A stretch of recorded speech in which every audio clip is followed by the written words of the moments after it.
All right, guys, the first main event of the year just ended. Calvin Kattar versus Giga Chikadze.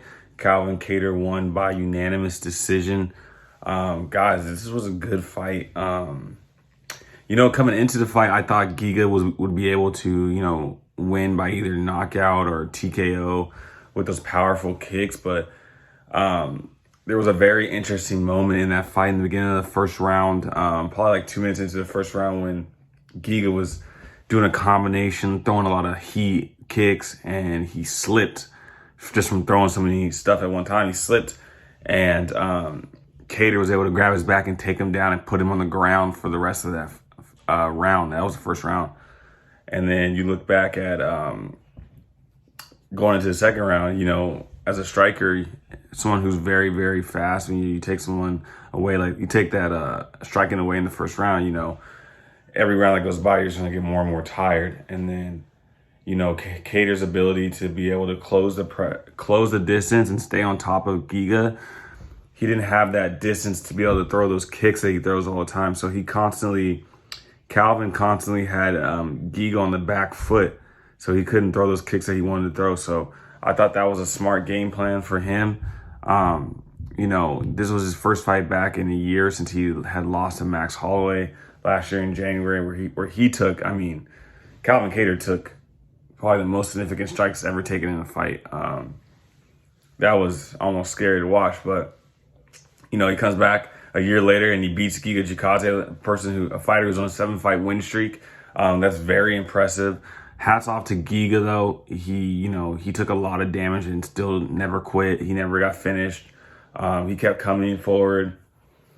Yeah, this isn't the end of Giga Chikadze. This is only his first loss in the UFC, just a minor setback, but he did so, his striking, his speed, he was definitely faster than Kattar. The speed was faster, and he was definitely had more power. But like I said, that forward pressure by Kattar, that ability to close the distance, to take away those kicks, to back Giga up on the back foot and make him off balance, and then to hurt him with elbows and spinning back fists and all that stuff. That is what won Calvin Kattar the fight. I think that he broke down Giga physically. And so, when you do that, the fight's going to go your way, especially as it goes on and you're taking more and more damage that Giga was taking. So, Calvin Kattar did his thing tonight. It was a great main event. I enjoyed watching the fight. Going forward is what's next for Calvin Kattar. I believe he's ranked number 5. I would love to see Calvin Kattar versus Brian Ortega. I think Calvin Kattar versus Brian Ortega would be a good fight. Kattar is a boxer. Brian Ortega, he has the striking, but he's predominantly a jiu-jitsu practitioner. And I think that would be a really good fight. He didn't call anyone out after the fight, but I think that should be next.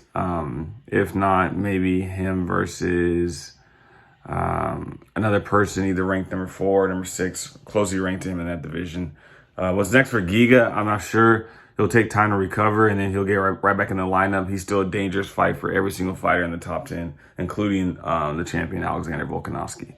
But all in all, it was a great fight. Hats off to Giga. Hats off to Calvin Kattar. That was a hell of a way to start off the first main event of the year. He's tough, man. Calvin Kattar is tough. He has heart. And he could one day challenge for the belt. So we'll see. But Calvin Kattar, first main event win of the year, and it was a good one.